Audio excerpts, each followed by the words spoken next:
Hey guys, so last video I made reference to PvP tips that are general for no matter what class you play. I'm currently a rogue, but before that I was SRAM, and before that I was an IOP, and these are tips that I implement to help me be the best that I can, even if it's a class that I'm new at. This is mostly with reference to 1v1, but it can also apply to team PvP for sure. So this video is just going to be 3 points that I feel like are general PvP tips for no matter what class you are.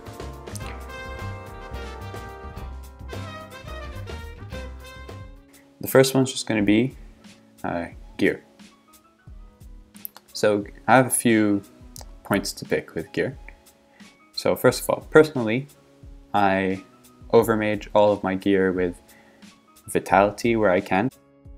Why do I choose Vitality over Resistance? I know a lot of people like to go for Resistance, and if you look at my Resistance, especially in PvP, it's it's considered terrible. 10% neutral, 20 strength, 10, 17, and 19. 19, it would be 17, but yeah, 19. So to me, I just think of Vitality as a universal res. So say I have the choice between 2% in one element or 50 Vitality over Mage, as I do on this belt. So on this belt I know I can either get a 2% or let's say a 50% Vitality over Mage with decent stats. So 2% is nice, you know, it's nice and blue, you know, it stands out, but if you look at 2%, the problem with that is that it's just in one element. One element out of 4, so we're going to exclude neutral for now. So one element out of 4, so then the utility of it is pretty much divided by 4, because let's say you come up versus someone who's not air or agility, whatever, then you just wasted your overmage for nothing. On the other hand, Vitality, no matter what person you come up against, even if they're pushed back or no matter what they play, strength, intelligence, chance, Vitality over Mage will always give you an extra ability to tank damage. Additionally, I think that over Vitality is important because of Dokoko and percentage heals. A lot of classes have percentage heals. On Rogue, I don't really. I only have extraction for heals mostly. But for example, for rogues, high Vitality is also important because the Vitality of my bombs is dependent on my Vitality. But for other classes, the secondary benefit could just be additional percentage heal spells, like if you're playing Eliotrope. So that's why I always overmage my items with Vitality instead of Resistance, which I get into arguments with my guildmates over quite a lot. If you look at my, let's do like some quick addition, let's say 100, 200, I'm counting the Vitality over mages, 200, 250, and 350.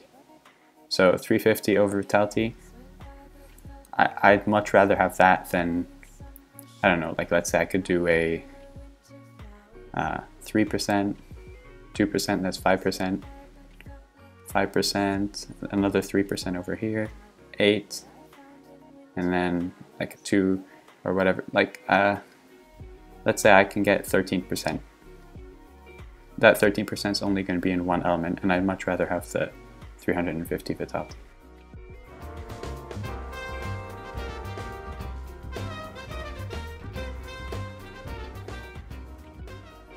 So variants. Now we all have variants, which we didn't used to have back in the day. But a lot of people like to stick to the variants that they know and choose not to explore new ones. But the new ones can be very useful, especially in certain scenarios. And you have to learn to open yourself up to using all the different variants because they can really be helpful. So I'm just going to be putting up some clips on the screen. Keep in mind these clips are recorded with friends, so they are planned, but they're just to give you situational examples of why certain variants could be useful. For example, I'll be showing you ruse. Ruse is very important versus eliotropes because eliotropes can cross large distances of the map and put themselves very far away from you. So ruse can help you close the gap very easily. And for example, ruse, if you couple it with fuse, then you can get your AP back, and that way you can close those large distances without using too much AP or MP. Gluing bomb is the variant that is the point of interest in this clip. So here I'm showing you, for example, how I can use gluing bomb turn 1 to be able to look for the SRAM in the next turns using just 1 AP with detonator. So instead of having to leak pi to look for the SRAM, if I use gluing bomb on them turn 1, then for the following turns I can just use 1 AP with detonator to try and find where they are.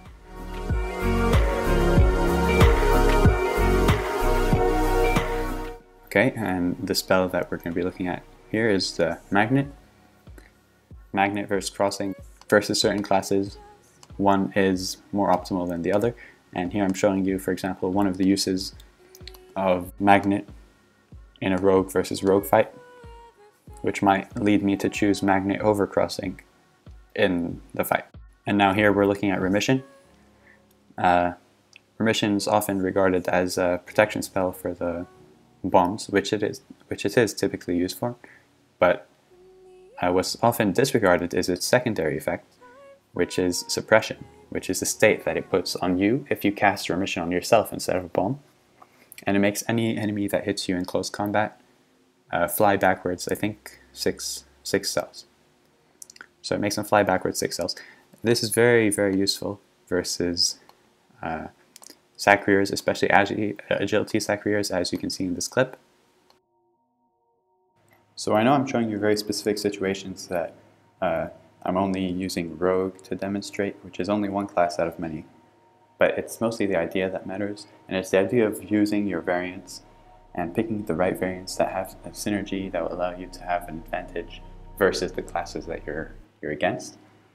So it's important to, before the fight, you see your opponent, you look at their class, think about what their class can do, and then you pick your variants accordingly in such a way that you'll be able to have the best choice of variants to counter whatever you think it is that they're going to try to do.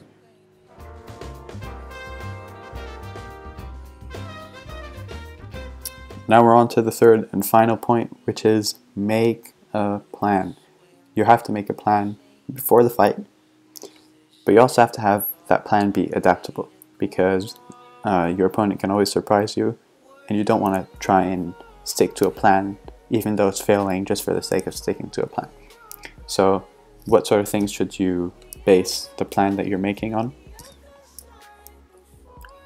Most importantly, your opponent's class, because classes have certain styles and certain things about them. For example, Kras are long range, and you know, obviously a Kra can choose to play close range, but typically they can play long range.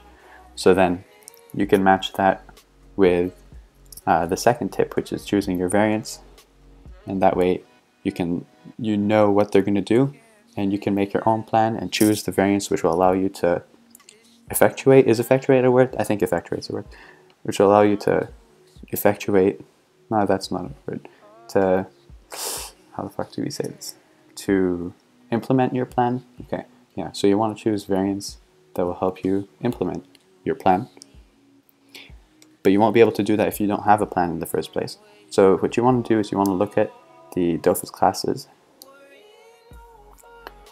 And you don't have to do it like this, obviously. Typically, nobody does this. It just comes with experience. But you maybe, if you have some spare time, you can think about it. Just look at the classes and think about how you, being whatever class that you are, would counter these classes or do your best to counter these classes. So that depends mostly on the strong points of the other class, which will make you want to change your variants. But also, you can't solely rely on that, because sometimes people will surprise you with gear choices. Or for example, if we look over here at Zellers, Zellers can be full agility which can allow them to hit you from far really hard and run away. But then they can also be AP reduction and rush you with Emerald Dofus, and they can surprise you in that way. So even if your plan versus Zealots is to try and rush them because they're the ones who are going to run, you have to be adaptable enough to realize that you might have to quickly change your plan, and it's not the same for every person playing that class, because everyone plays their own class in their own way. So that's it for this video. I hope at least one of the 3 things was new and useful to you, and I'll see you next time. Bye!